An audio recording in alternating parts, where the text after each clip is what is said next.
السلام علیکم ورحمۃ اللہ وبرکاتہ۔ مفتی صاحب، ہم آپ کو ویلکم کرتے ہیں۔ اب آپ سے ایک خاص سوال ہے کہ زیادہ شادیاں کرنے کا شوق آپ کو کب اور کیسے پیدا ہوا؟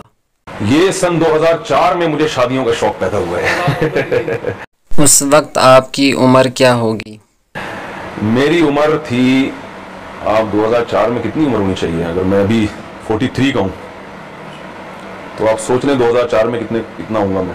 ہاں، 43 سے 14 سال نکال لیں آپ، 29 سال، 28-29 سال میری ایج تھی۔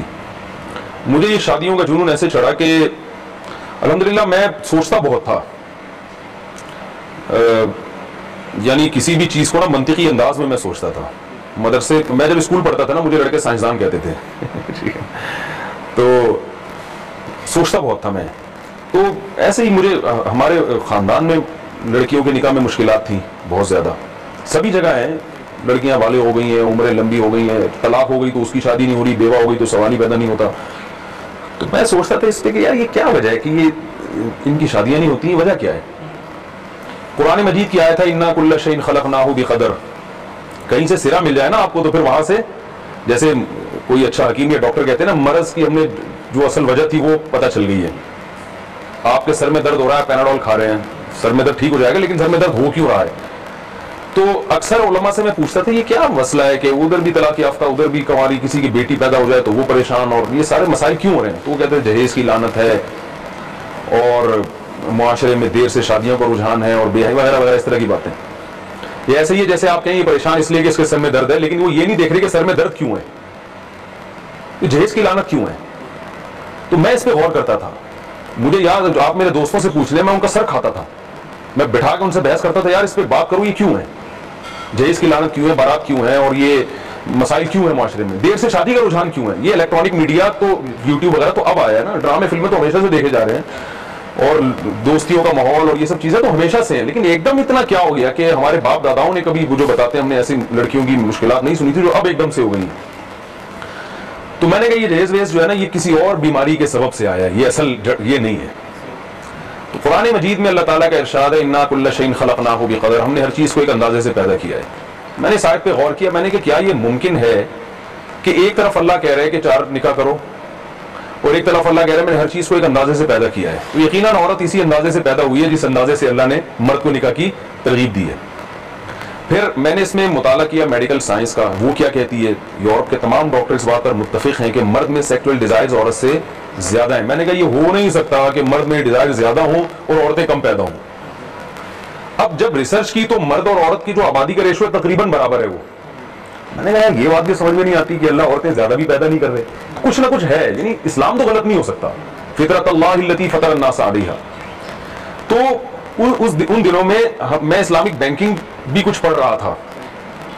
اسلامک بینکنگ میں ہم نے پڑھائی کے دوران ایک سپلائی اینڈ ڈیمانڈ کا اصول پڑھا، جس چیز کی سپلائی ڈیمانڈ کے مقابلے میں زیادہ ہوتی ہے تو اس کی ویلیو گرتی ہے، اور اگر سپلائی کے مقابلے میں ڈیمانڈ زیادہ ہو، میں نے کہا پکڑ لیا بھائی، مسئلہ حل ہو گیا۔ عورت کی تعداد مرد کے برابر بھی کیوں نہ ہو، لیکن قدرت یہ چاہتی ہے کہ عورت کی سپلائی کے مقابلے میں ڈیمانڈ زیادہ ہونی چاہیے۔ لہذا اسلام نے جو مرد کو 4 شادیوں کی ترغیب دی، وہ اس لیے نہیں کہ ہر مرد 4 کرے، یہ ممکن نہیں ہے، پاسبل نہیں ہے، کیونکہ اتنی عورتیں پیدا نہیں ہو رہی۔ اسلام نے اس لیے کیا ہے کہ اکثر مرد جب 4 کی کوشش کریں گے تو بہت سارے مردوں کو کنوارا رہنا پڑے گا، ٹھیک ہے نا، وہ انتظار میں ہوں گے کہ کوئی بیوہ ہو تو ہم اس سے نکاح کریں۔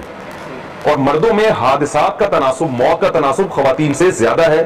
مردوں میں نشے کا تناسب، چرس ہیروئن کا تناسب، نااہلی کا تناسب۔ تو اللہ نااہل مردوں کو، ہیروئنچیوں کو کنوارا رکھنا چاہتے ہیں، اور عورت کو اللہ کسی باصلاحیت مرد کی دوسری بیوی بنانے پر تو آمادہ ہے، لیکن چرسی ہیروئنچی کی پہلی بیوی بنانے پر راضی نہیں۔ یہ فطرت کا اصول ہے، کیونکہ مردوں میں نااہلی، عیاشی کا تناسب عورت سے زیادہ ہے، نشے کا۔ اور میں نے کہا یہ سپلائی اور ڈیمانڈ جو ہے نا، یہ صراحت، یہ اِنَّا كُلَّ شَيْءٍ خَلَقْنَاهُ بِقَدَرٍ جو قرآن نے کہا، ہم نے ہر چیز کو اندازے سے پیدا کیا ہے۔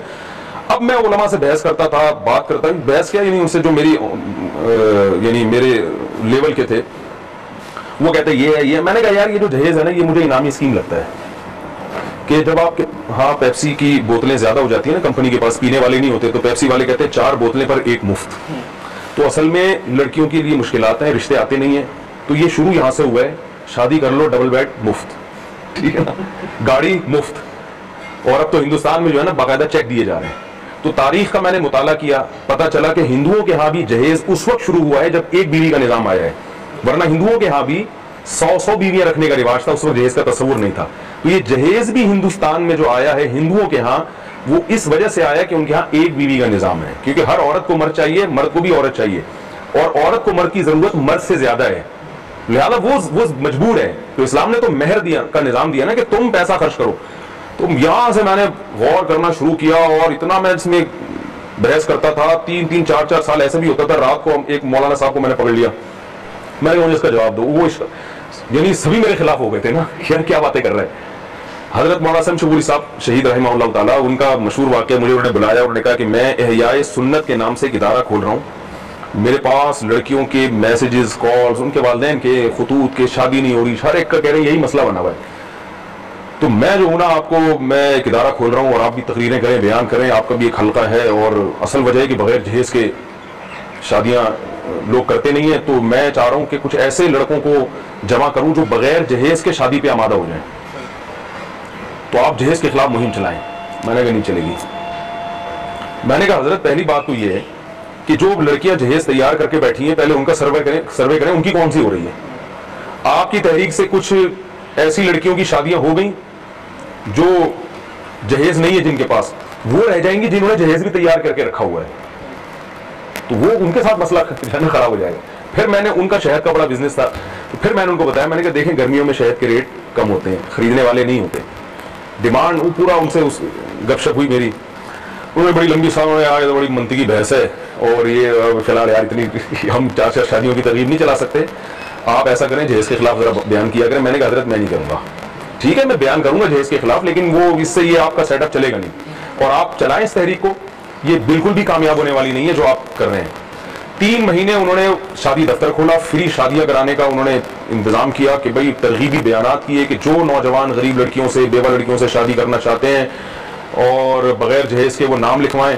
یہ تحریک ان کی چلی ہے. 3 مہینے بعد میں حضرت سے ملنے کے لیے گیا, میں نے کہا حضرت کیا رپورٹ ہے. وہ بڑی لمبی سانس بھری, انہوں نے کہا کہ لڑکیوں کی درخواستوں کی تو بھرمار ہے اور لڑکوں کی درخواستیں بہت ہی کم ہیں. اور میں نے کہا کیا ریشو, انہوں نے کہا 3.5 اور 1 کا ریشو ہے.